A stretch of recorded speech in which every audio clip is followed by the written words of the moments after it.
Welcome to Sormax Writers Cafe, where we share the real writer's life over a cup of friendship, sprinkled with laughter and wisdom. My name is LaShaunda Hoffman, and I am your host. This episode's sponsor is Building Your Readership by LaShaunda Hoffman, a new Kindle book. Are you ready to become a social butterfly? Inside this new episode book, LaShaunda shares 10 ways to start building your readership. Increase your book sales as you learn how to be consistent with your book promotion.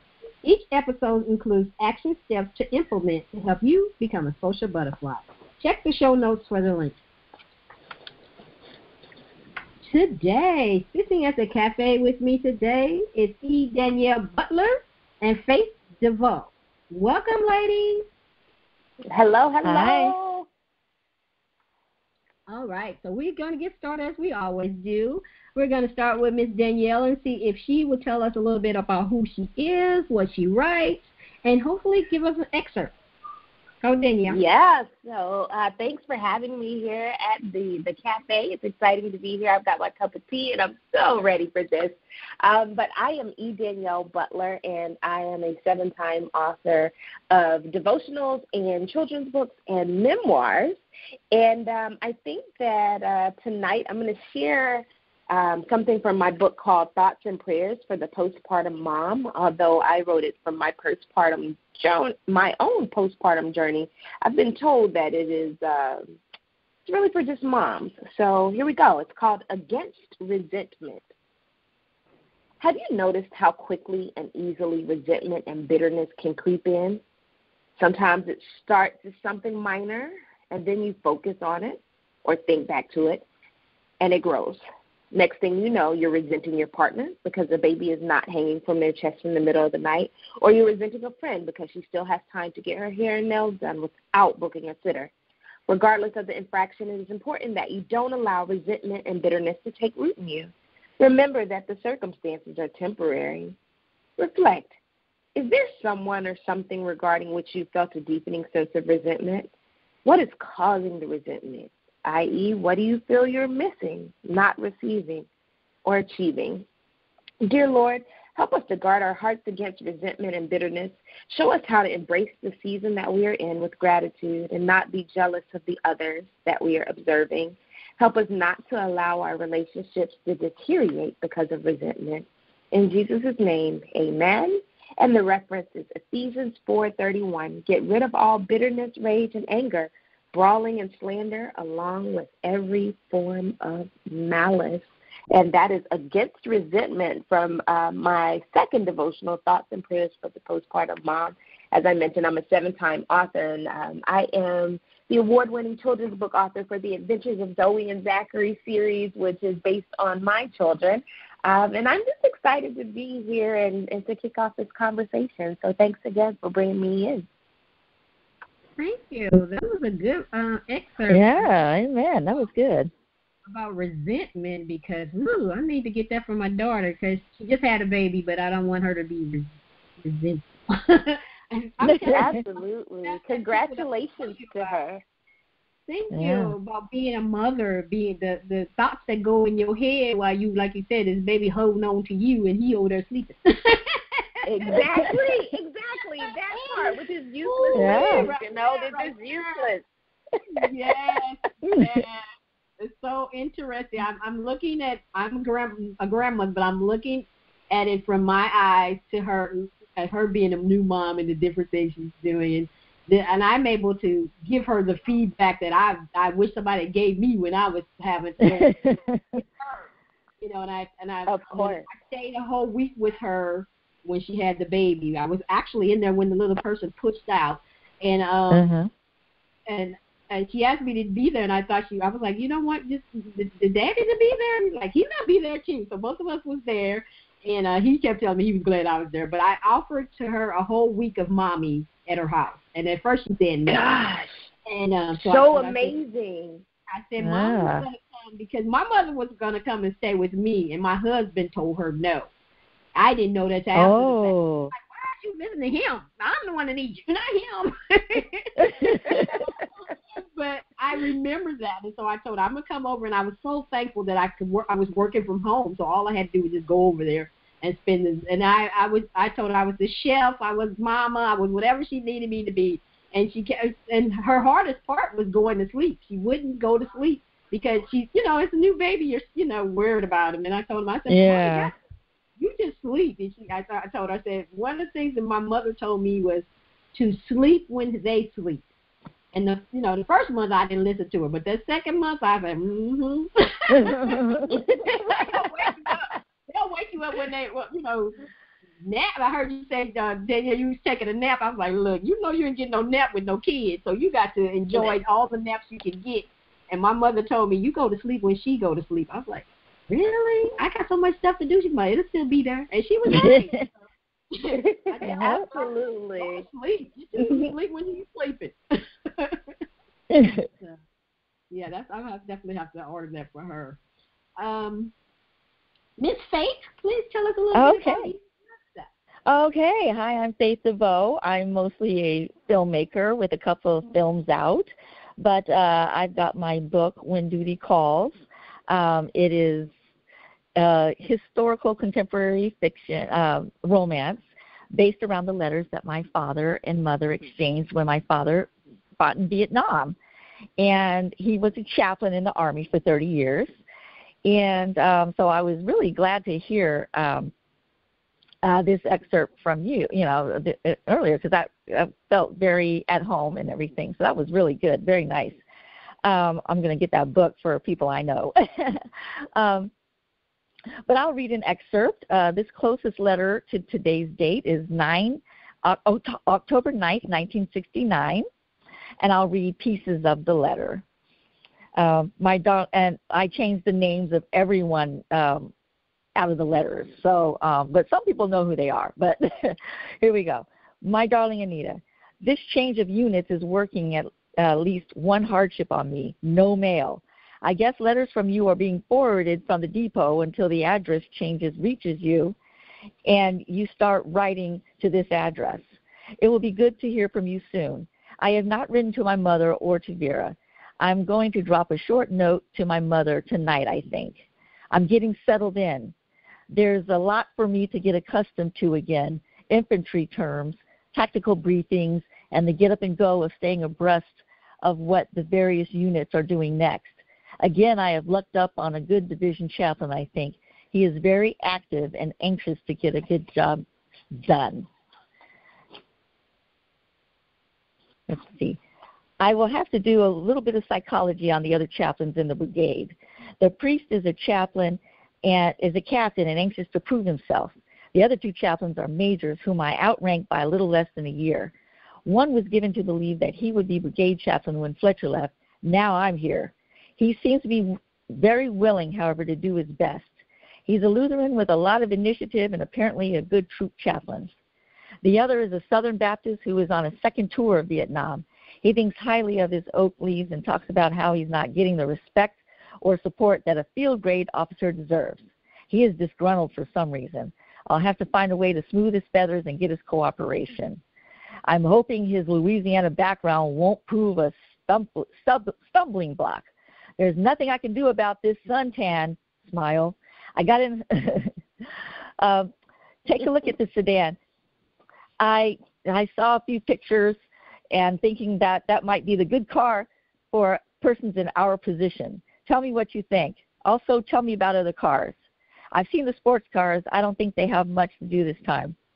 The days will go rapidly for me here, I think. I sleep a bit later than at Key Non, but when I'm up, I must be doing things. Would you believe that I'm in my 8th month? I love you.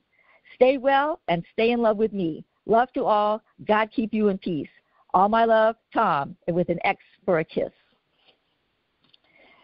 And I have to tell you, this helped me get to know both of my parents a lot better. Vietnam was still a hot button. It still is to a lot of people. And the way this book came together was kind of a lot of chance and circumstance. I actually worked at a company that did audiobooks. And there was a book on love letters that was very popular back in the day.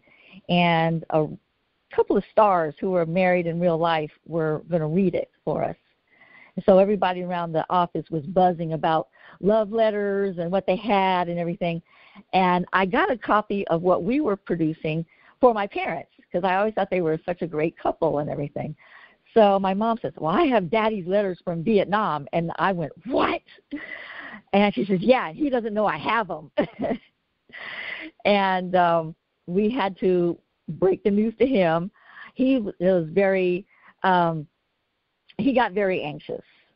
And at first he didn't want the letters published. My mother said, well, they're my letters now. I can do with them what I want. And I just went through this whole thing. But he went through the letters. He did edit them, and I changed all the names. And but everything's there. And then I built a story about why they would be reintroduced and, in present time and kind of the events that happened after. And that was all based on interviews with my parents. So even though the beginnings and endings are fictional, it's based on what my parents actually answered to questions that I had for them. And my father, when he's deceased now, he's buried at Arlington Cemetery, but he had a fan club of women who fell in love with him through his letters. And they all wanted him to make appearances at the author events, and he wouldn't do it. Oh, my.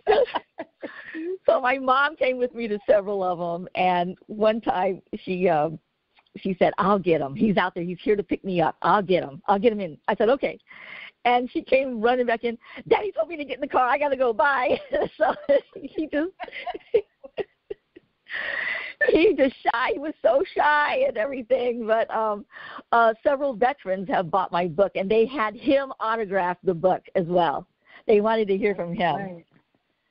And, these letters, I actually gave a copy of the book to 10 VA hospitals across the country, to their libraries, because the reason my mom even saved them, because he, as a chaplain, counseled people. I mean, if you go through this book, this is kind of a relatively quiet letter that I read today, closest to today's date. But he opens one, today is Ho Chi Minh's birthday, and we're all on alert. I mean, his letters bring you there.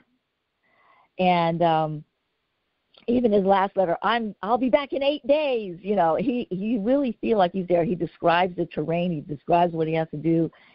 My mother was a teacher, and she had the kids write letters to the soldiers.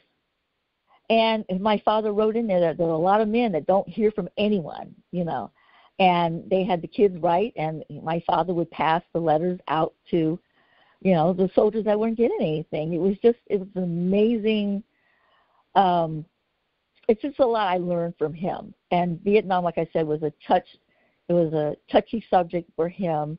And I really believe that he had PTSD. When he came back, he had to work through it. But there would be always something, you never knew what it was, that could trigger that. And later on in his life, little things would kind of come up. But my mom saved them to help other people, and that's what we say in the book. And she wanted them published and shared to help anyone out there who was going through anything like this and learn, from the letters. And I said, that's great, Mom, So she named the book When Duty Calls. That's her title she came up with. And we've just been promoting it here and there over the years. And, it's brought our family together. My brothers read the letters as well. And I put it in the book that we saw him in a different way. It explained things. It made us feel closer to him. And it really was a healing balm to our family, I have to say. That is incredible. I love that so much. I am fascinated personally by love letters and stories of people, of humanity, right? For me, I got to know my mother in her latter years more as a woman than I did as a mom before she passed away. Right. And one of my favorite books of all time is Tayari Jones, An American Marriage, and I love that book because it shows you the insides of two people. We see two people married, right?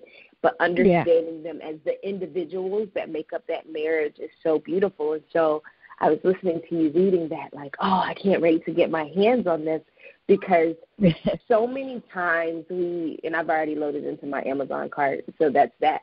But so many times we hear people, we know that our family has been on these journeys, and we miss the human side of war, oftentimes in African-American communities and communities of color, right? Mm-hmm. There was a sense of pride that I think that came with some of my colleagues that are Caucasian. Of course, they have all of these relics from their family members when they were off to war. They have the letters, they have the this, and they have the that, but it's very far and few between that we get our hands on something so beautiful and so personal and intimate from people of color. So thank you. Oh, my gosh, Faith, I can't even – it's in my cart. Oh, that's wonderful. I'll talk to you later. That's one of the that's one of the reasons I wrote it. You know, I in general, I'm like, if you're not part of the solution, you're part of the problem, you know.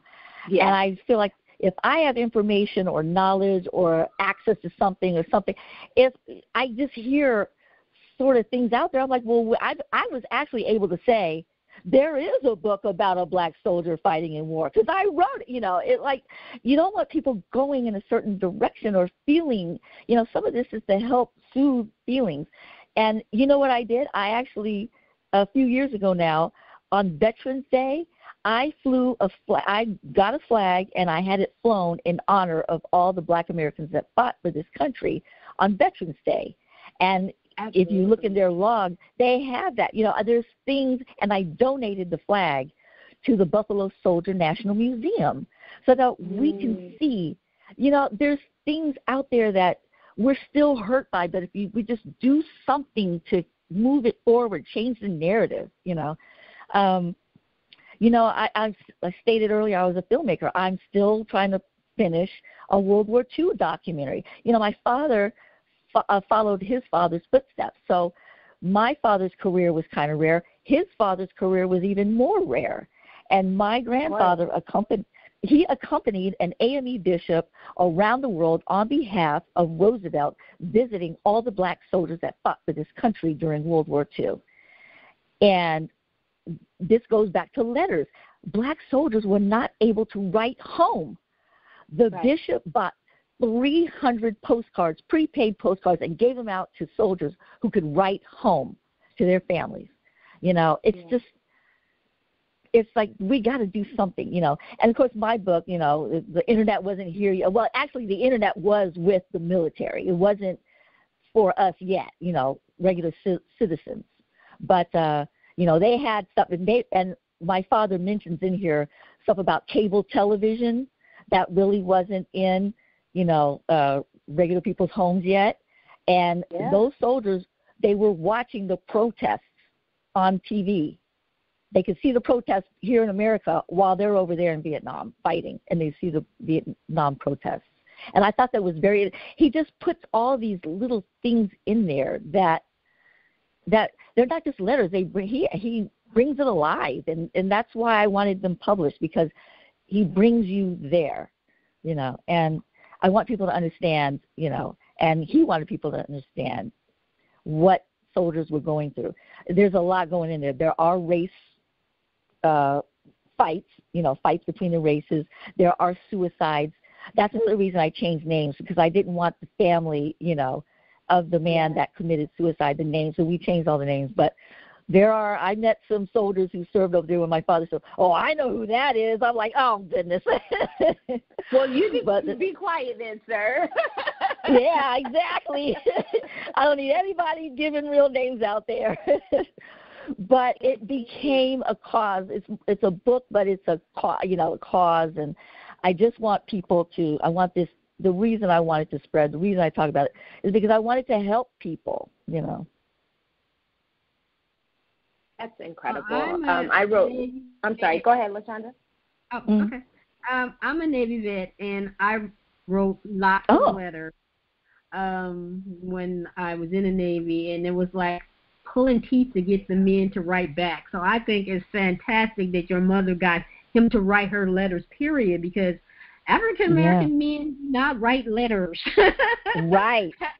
I was in the Navy in the 80s, 85 to 90 and 92, I think, and my boyfriends that I was dating, oh my God, it was like pulling them out. I had to threaten my first boyfriend to write letters to me. When I would write to him, but he wouldn't write back. And I'm like, dude, I'm writing you these love swept letters, and you're not sending me nothing back. Yeah. And I love that your mother had the kids writing to them, because it was when we were in boot camp.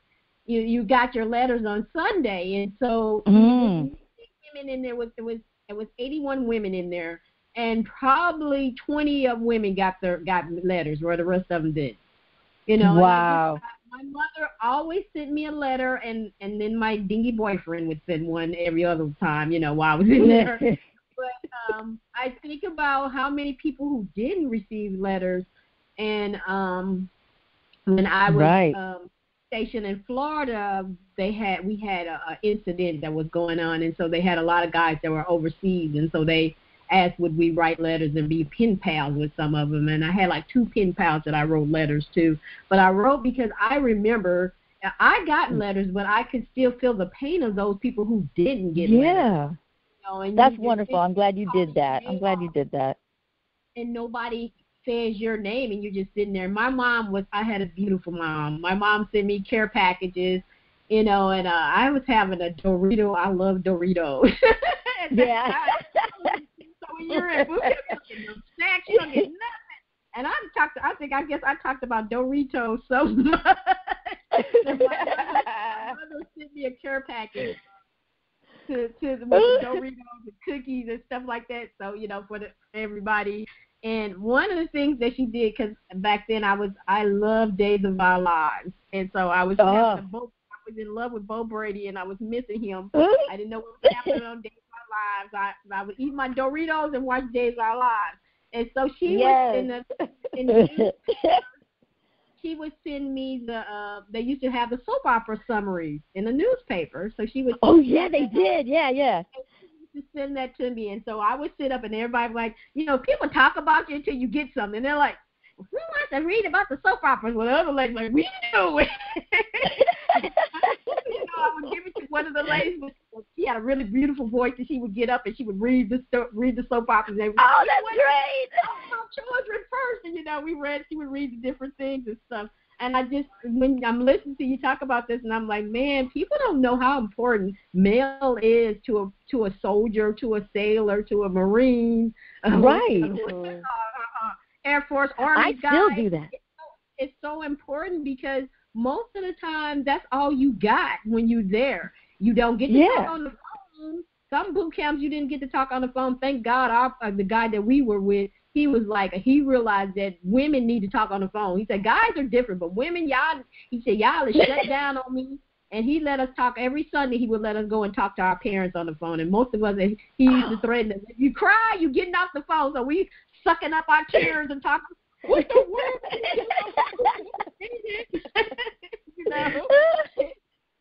My mother go, you okay? Are they hurting you? Are they torturing you? I'm like, no, it's fine. It's just, it's fine. It's just that, it was different. I was 18, so I had not a clue.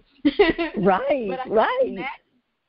I'm just thankful that I never went to war.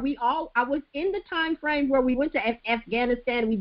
We had different things. I remember when we got out of boot camp, and we were all getting ready to go to our other places, and they came back. I can't think of the name of it. It begins with an L, but I can't think of the name of the country.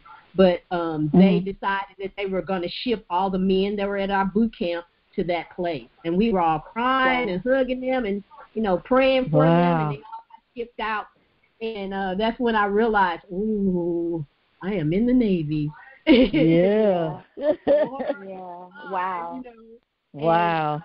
My mother was freaking out. She was proud of me. She was really excited about me going. But, the thing about the military is you're in the military to serve your country, and a lot of people miss They think of it, oh, it's just a job. And I was really blessed because I had 6 years active duty of never going out. I didn't even go. I went into the Navy and never went on a ship. That shows you. Wow. Wow. I was on shore duty the whole time. And even when I went into the reserves, I thought I was going to finally get to go on a ship, and I didn't even do that in the reserves. But so many people miss that, you know, when there's a generation that went to the military and never saw war. And then there's a generation Exactly, there is, yeah. And that's all they saw. That's all that they saw, yeah. Yeah. How can they come back with the PTSD and all that? Well, we're not built to kill people. That's not right. Our DNA. So we have to be taught to do that. And then you think that if you kill one person, you're freaking out about it for life. So can you imagine you kill multiple people? What that's exactly. You know, so and that's why I have a hard time with them not giving our veterans what they need, because they serve the country. It's a whole bunch of these bums live here in this country that don't do nothing. And have better lives than a veteran does. You know, and so I'm very pro-veteran because I didn't go to war, but I think that the people who did need to get as much help as they can get. You know, so I appreciate sharing, especially as a black man, sharing a black man writing to his wife, taking the time to write versus letting her be over there freaking out, not knowing nothing from him, because there's a lot of them that did that. You know, exactly. Like, you can't send me a message to say hi, hello, you know. Exactly. So, my mom said that's how she knew. Every day she got a letter, she knew he was still alive. Yeah, you know? Yeah. That's what I'm thinking. In the war time, I was like, I was a nun war, and I couldn't get the dingbats to write me back. These were my boyfriends. Oh, I love that letter. Exactly. Well, where's my letter? Exactly. I get one. You know, some department store, I think it's Macy's, but I don't want to name a name, but, you know, there are department stores where they have, you can, you know, at the holidays, you can just send a letter. They have it all laid out for you, and a couple of museums do that. I know the Postal Museum did that, had cards ready for you to write to any soldier and send a message, and they mail it out. You know, I always participate in that. And, you know, my mom still loves letters. I do call her. She's in a nursing home now. I do call her. But I also send her a lot of letters and cards because she still loves to send them to me and to receive them. I love letters and I love cards, and I go buy cards and send them out to people and stuff. Exactly. So many people get caught up in the emails and stuff, but the thing about a letter is that you can read it over and over and over again. Yeah. In my bunk, crying, like, what did I sign up for? And then I would read my mom's funny letters, or the ones I got from my boyfriend when he did send some, you know. Yeah. But one of my favorite letters is I had one of my friends, we met in boot camp, and I think that we stayed friends is because we wrote letters to each other. Guam. I was the only one who went to Guam for my first duty station, and she went to Greenland. We don't know how she got Greenland. I don't know how I got Guam, but we started writing to each other, and so we would write to each other. It probably was maybe once a month or once every quarter. It wasn't a lot of letters, but it was enough that it kept our friendship for the time that we were in there, and we're still friends, and we've been out of the Navy a long time. Wow, that's amazing. In fact, we're going on a girls' trip in November. She's my Navy buddy. Oh, wonderful. 18, and I'm 54 now, so we've known each other a long time. But it was the letters. The letters kept us for our friendship because we weren't calling each other because we were overseas, so you couldn't really do too much calling. But we wrote letters to each other, and she would write. We would write at least 15 to 20-page letters. It wasn't a "Hey, how you doing?" thing. What's going on in our lives and how you doing? And I'm dating this idiot, and who you dating? And I know I think what makes me sad right now is that I threw all my letters away, and I'm thinking, man, that would have been a great book, just sharing our stories. You know, she probably wouldn't. She probably wouldn't have agreed to it because she's like your dad. She's very private, very private. We actually had a basement flood, and they had 300. I mean, they had way more letters than what's in the book, but we had a basement flood, and she lost most of them in the flood. But in the book, we have something from each month he's there. So it's a full year. It's just not as many letters. Wonderful. I've read a couple of fictional stories like that. I haven't read anything that's real life. So I think that is fantastic, and I definitely will be showcasing this for Veterans Day next year. Is that Veterans Day? Oh, awesome! This year, yes, November 11th. Yeah, we got it coming up. Yeah, I will definitely be showcasing that because I think that is so beautiful, and it's a love story. You know, I think that I am a love story person, and you're talking about filmmaking. I need this to be a film too. Me too. I'm trying. Look, I am trying. I'm like, I am so in love with this story. I think it should be a film. I gotta see the daddy in his uniform because I'm a uniform woman. I just love those. Yeah. Exactly. You know, the end of him coming home and standing in front of the door and he sees him. Oh. Exactly. I am trying. I am pitching it, and from your words to God's ears, let's get it out there. Yes. It's going to happen. What do we need to do to make it happen? I know. We need to. Netflix, I'm working on it. I got to figure out. Pitch it to Netflix. They're ready. They're ready for some movies. Exactly. That is so fantastic. That right there just made me smile and made me sad too because I'm like, man, I don't think I threw away all my letters. I should have kept them. I threw away all my boyfriend letters because I didn't want the hood. Yeah. Not seen by nobody. But my friendship letters and my letters from my mom, I'm so sad. I might still have some somewhere because I'm a hoarder. Exactly.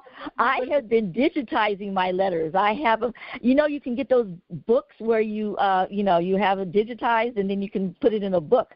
I have been digitizing the letters and cards and everything that I got, and I'm going to send them in and get one of those books made. So I have them all together in a book. Where I never thought about doing that. Yeah. That'd be nice. And you can look at them and keep them forever and ever. That way. Yeah, because I just have so much stuff. You know, I accumulate paper and everything, and I go, well, I can't do it like that anymore. I've got to do something.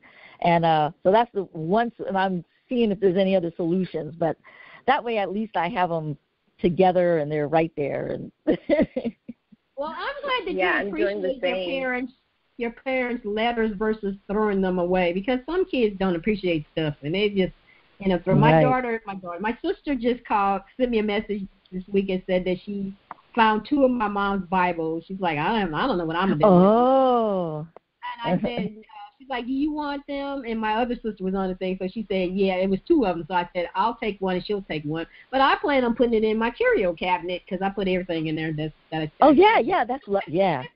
like, I'm going to keep that. My mom, she had like a planner, a day planner that she had, and I found it when I was going through her stuff. And in the planner, she had to write down the medicines that she was taking because she was taking tons of medicine. But she would write down how she was feeling, and she would say, "Today was a good day, and I did this and that." Oh. So I'm crying through reading. Wow. Of course. Had a rough time. She had a rough time, but she was just so joyful, in her little stuff. And it's her handwriting, and I was like, exactly. I was like, I'm not throwing this away. Right. Little love notes to me. That's how I felt about it. But exactly. I told my sister, I said I didn't want to give it to her because I know she's not going to give it back. Yeah. Make a copy of it. Make a copy. Show me that book you said you had. Nah, I know how you are. And she's like me. Yeah, exactly. All my mom's books she took all the books. So she's like, you got enough books. I'm going to take all mom's books. And so she's going through some of the stuff. And she said, some of these books have your name on them. I said, well, me and Mom shared books a lot. So she probably got a lot of my books, too. She's like, well, you're not going to do that. What you treasure, your children usually won't treasure. So, it's kind of hard. So I think that's fantastic that you were able to take that book and keep it into a treasure that you can pass on for generations. And also Exactly. veterans who's been through that, or people who aren't veterans to understand veterans, because a lot of people Exactly. That's part of it. Yeah, they don't understand the military. They don't understand the mind. They don't. Your dad was a chaplain, so he wasn't fighting, but he still experienced the war. What was happening? Exactly. He had to deal with. He had to go out there to him for sure. And talk to people who are actually in the war, dealing with exactly. War. You got a he was the counselor, so he's got a counselor. He was a counselor, and he talks about all of that in here. He mentions all that and what the men are going through, and he conducts Bible studies with the generals, who are leading the men and everything. And it's he goes out, he conducts services out in the field. I mean, he was exposed to Agent Orange out there, I can imagine. And he hit everything. And then he wrote about it. Yeah. We're so deep that they won't write it. They won't even tell you how that. Oh, my stomach hurts. Your stomach been hurt for how long now? Exactly. They won't even say. Yeah. Right. So that she was blessed that he would say how he really was feeling, and he probably kept a lot of that inside that he didn't tell. He did. And that's why he was kind of shy about, he's like, I'm pouring my heart out to my wife. Don't nobody need to know that but her. Exactly. We took a long time to break the news to him that she had the letters. I can imagine, because I let a boyfriend read one of my journals, and man, that was like going deep into my soul. And that took me a long time to write it. I was telling somebody today that, she said, "Do you journal?" I said, "No, I have not been the same since I let one of my boyfriends read my journal." And yeah. brought stuff back up that was in the journal. That's not how you read a journal. You read it and process and move on. But you said so in your what? Yeah, he didn't make it either. No, he didn't make it either. I had to give up the journal writing for a long time because I felt like that I had been invaded, I guess. Yeah, I was going to say violated. Violated, for sure. He's like, if you love me, you share your journal and let me see your inner thoughts. And I was like, dude, no. Yeah, no. At that time we were engaged, and I was like, sure. And then I was like, I wasn't ready for that. That was too, because my journals were my inner spirit. And exactly. That's why I'm going to burn all the ones that I have so my kids don't see them. Exactly. At least you ever started one. I tried to start one and I didn't do it. They don't need to know LaShaunda was a heathen for how old?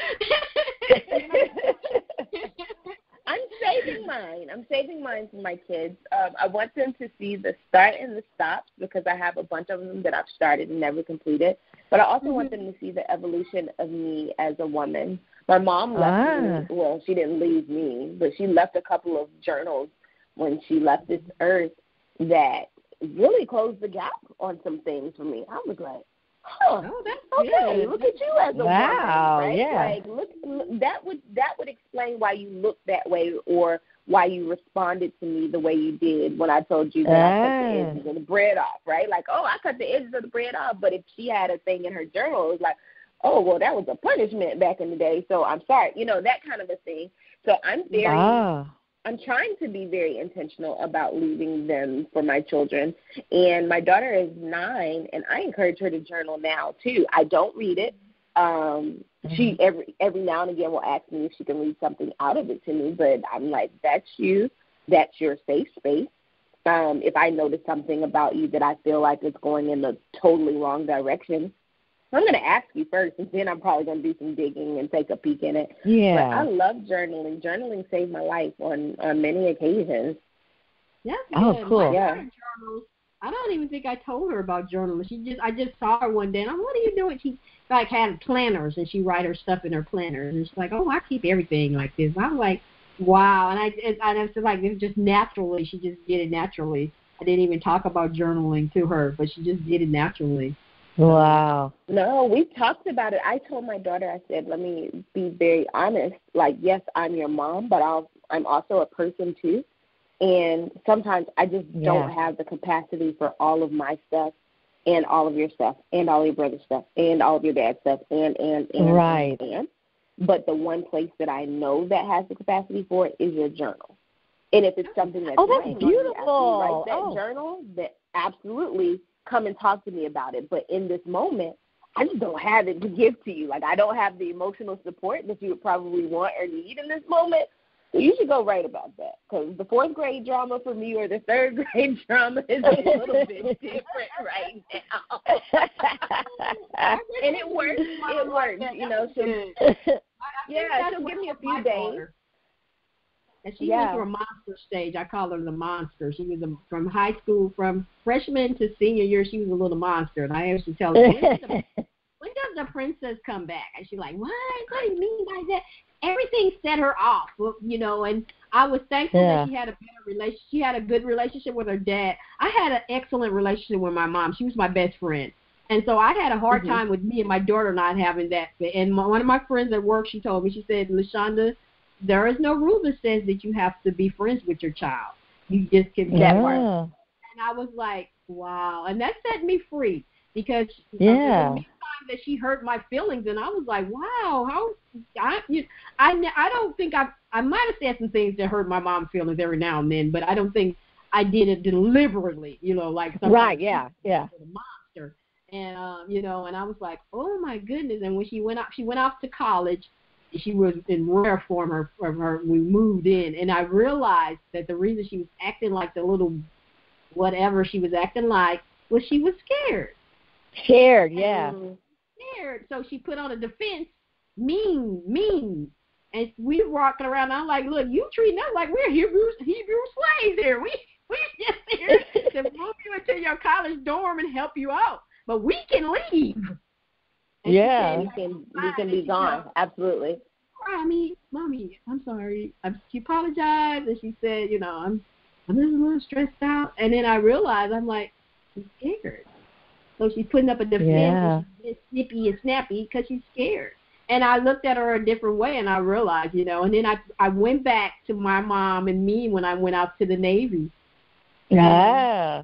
When I went out to the Navy, they told us that our parents could come down and say bye to us, and we would go off. We would go on a plane. Well, when we got there, we swore in and everything, and then they told us just before we were leaving that our parents couldn't come down there. They couldn't send us off. And we're like, what?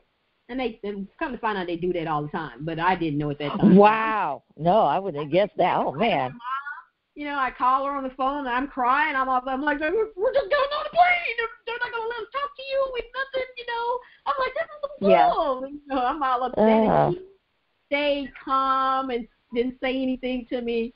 And she didn't tell me to probably maybe 10 years later that she had to be sent home from work because she had lost it. No. But she never showed that to me, that she was like, LaShaunda, you're gonna be okay. This is what you want to do with your life. You're gonna be okay. Go get on the plane. You're gonna be okay. And I said, okay, you know, I'm all upset and stuff, and I'm like, my mom's cool, but then because she's not here, I said, Mom, I understand now how you let your baby go without, you know, saying anything. Yeah. No, you know, she was cool, and I said, well, man, I wish you were here so I could call you and tell you, this is crazy. But I understood because my mom didn't have her mom, and so she had to make all the decisions by herself, just like I was doing. I was making all these decisions with my child. She's going off to college. She's going by herself. You know, she's going to another state, and, you know, and it's like, woo. But it's just so much stuff that you know, as a parent, you're like, ugh. But I think that journaling really helped her a lot with getting out her feelings. Because I'm like, I didn't ever understand why she was so angry. Why are you so angry? You got the best life ever. You don't got no drug addict parents. You got a mama and a daddy. You got everything you want. Exactly.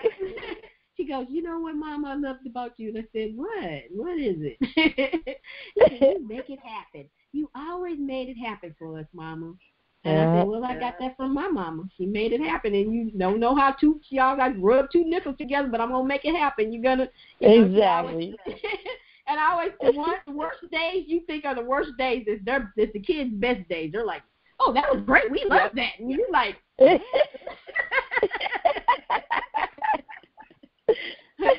So it's like, wow. And I was telling my husband, I said, the thing about being a parent is you don't know if you did a good job or not because you just don't know, until they go out into the world and they become productive people, and then you go, okay, I guess I did okay. Absolutely. That's the goal. Productive, contributing to society, humans. Mm-hmm. Everything else is a bonus is how I look at it, because sometimes my kids are young, right? They're 9 and 4, so sometimes I'm like, yeah, I'm getting this wrong. This is not how I imagined it going, but I think that's it, is giving yourself the grace to say, I'm doing something towards getting you towards something, and how it's going to come out. I can't call it, but I can do my best to make sure you're an amazing human in whatever form that comes in for you, that you're contributing as a citizen. I can show you how I contribute as a citizen and hope that you can emulate or find your own version of it. I can show you what advocacy looks like by the way that I advocate for you, and hope that you find causes that make you want to do that same. And I remind my son all the time, since he was, a wee tot, like, you're filled with kindness and compassion no matter what the world tells you, no matter what media tells you. I think sometimes we miss that. And so if I could raise kids that are full of kindness and compassion, that's all they're going to need, I hope and pray. Yeah. that is going to take them further than anything else. My daughter decided she wanted to be a nurse, and she wanted to be a nurse because she said the way she saw the nurses, how they handled my mom when she was sick. She wanted to do that. And last year she had to experience the COVID ward, and she called me so upset. Mom, everybody up here is black, and they're not going to leave here, Mom. I said, you're their angel. You be their angel. You pray for them.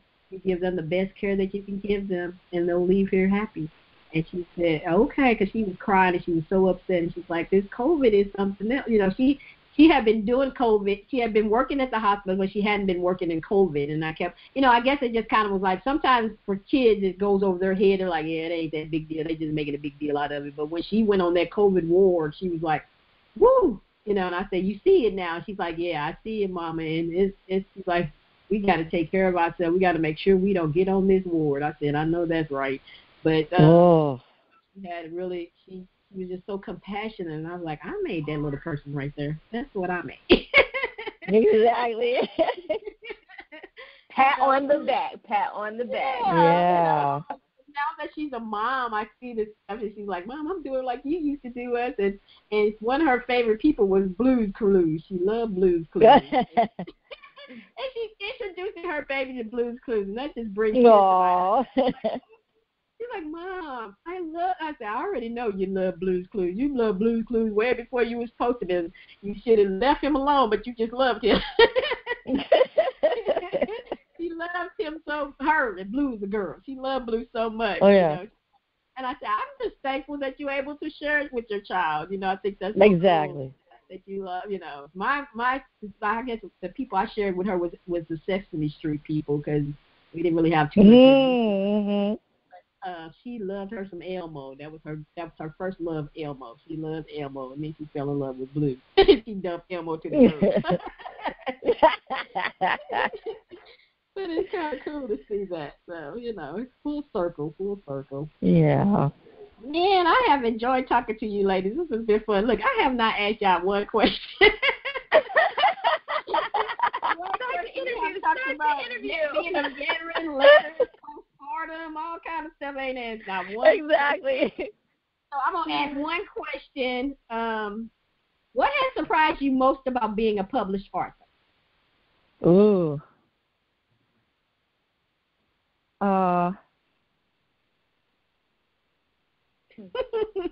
I know. For me, it was just the feedback. The especially at the author events, the feedback, direct feedback from people. sort of like what we were talking about. Yeah, I read one of the letters at an author event, and this man said, I know exactly where I was on that day, stuff like that. And just the memory, just all the back and forth between me and readers and people and everything. I didn't expect that, I guess I didn't know what to think, but the warmth and there's the back and forth and the connections, that I get from they're strangers until you start talking like this, so it's really that. Yeah, I would totally agree. I was going to say the reach and the connection. Number one, you never know how far one of your works or a piece of your work is going to get. And then suddenly you have someone that connects with you from far away or, right close to home that you didn't even realize was right there next to you. And they're like, oh, my gosh, I read your book and it did this, or I felt this. And that for me has been the most unexpected. You're like, okay, my friends and family are going to buy the book and it's going to be great, right? As an author, that's what you can hope for, is that people like it. And then you meet somebody that says that you're their favorite author or something that you wrote assisted them through a time or a challenge or just moments like that. The connection, again, suddenly strangers become not strange anymore. They become you and you become them. That's what I didn't. I've met more people through books than I have anything else in my life. Yes, I would say that. Yeah. Yeah, I know I have. Yes. Someone told me, they're like, you got a big community, and I was thinking to myself, at home, I don't have a big community here, but online in my book, I know lots of people. Exactly. So it's just great, and then it's not like, hey, somebody I know a little. You actually know them. You talk to them. Yeah. With them, and so I think I took my sister one time to a book event, and she's like, why didn't you tell me you had this much fun at book events? I'm like, you just think I'm going just for the fun, just to go? At the book event, what are you talking about? I'm here for the fun. The books are the extra. Yeah. She just, because, people have in their head the book, she's like, you're a nerd. I'm thinking all the nerdy people will be there and it's boring. I'm like, girl, we get our dance on, drink on, party on, talk on. What is you talking about? Correct. She's like, oh my goodness, we went to an event and my mom was supposed to go and my sister ended up going and my mom was so mad because she was like, she's having my fun. She keeps having my fun. I'm going to use that. I like that. Having my fun. Having my fun. It was. And she was like, she's having my fun. And I can't even go because I don't feel good. And she's having my fun. And my sister's like, yeah, it's so much fun. My sister didn't have a clue. She did not know what, the events we went to. And she's like, oh, my God. Because, some events you get dressed up and you have cocktail parties and dinners and stuff. And so she was freaking out. Like, oh, my goodness. Yeah, I've been holding out. I was like, no, we didn't. We invited you. You just didn't come. You made an assumption about what was going to happen, and you got left out. Exactly. You can't do that about other people because we're out of this world. All right, I got one last question for you, and then we'll get up out of here. So, what would you say to a writer who wants to give up? Oh.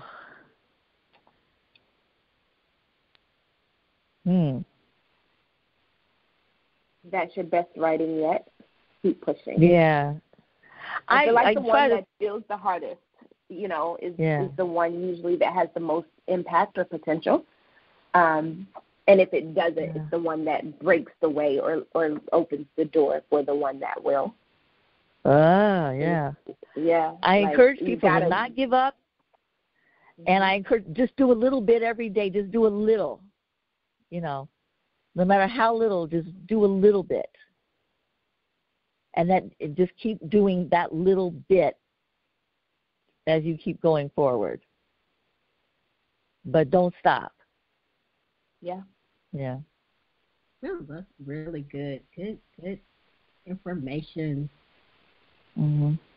I would like to thank Danielle and Faith for being our guests today and sharing with us. Please tell the listeners how they can contact you online. I'm Faith, and I can be definitely reached at authorsden.com/faithindevoux. Amazing. And I'm Danielle Butler. I am across all social media platforms as @EvyDannyB. That's EvyDanib. Mm-hmm. All right. I hope what our guest shared today was helpful for you. I want to thank our sponsor, Building Your Readership by LaShaunda Hoffman. Check the show notes for the link to purchase. I want to thank you, our listeners, for taking time to listen to the podcast.